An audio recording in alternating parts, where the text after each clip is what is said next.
While courts were weighing the administration's asylum policy, members of Congress were grilling administration officials over conditions at border detention facilities and policies on separating migrant parents from their children.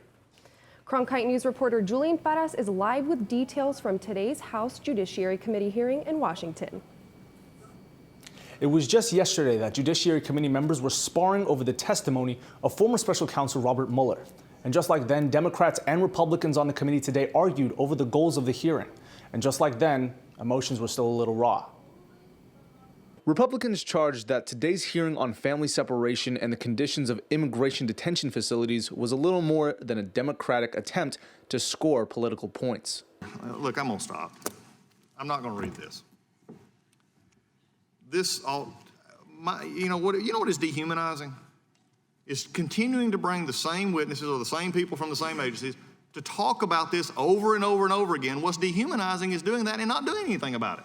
Democrats shot back that Republicans are ignoring real problems at the border, citing the case of a 3-year-old Honduran girl who had to choose between her mother, who was staying in the U.S., and her father, who was being deported.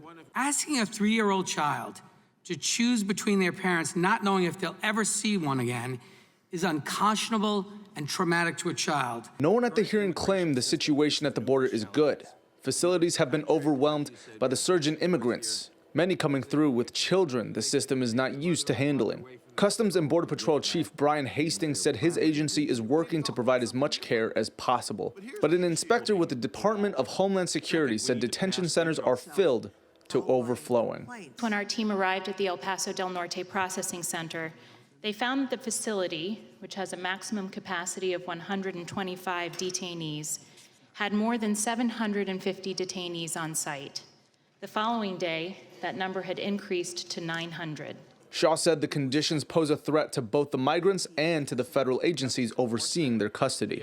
Arizona Representative Andy Biggs said Congress is largely to blame for the problem. If you want to solve separation, we would do more than have hearings, because there isn't anybody in this room that doesn't want to deal with the situations that are horrific along the border. But Arizona Representative Greg Stanton said he is less concerned about assigning blame than he is worried about the situation now. Securing the border and treating children humanely are not competing values. And this administration's family separation practice deeply concerns me. Congress did approve billions in emergency funding for border operations just last month. That money went toward additional shelters, among other uses. And today, officials told Stanton that Phoenix is one of a handful of cities still being eyed for another detention facility. In Washington, Julian Cronkite News.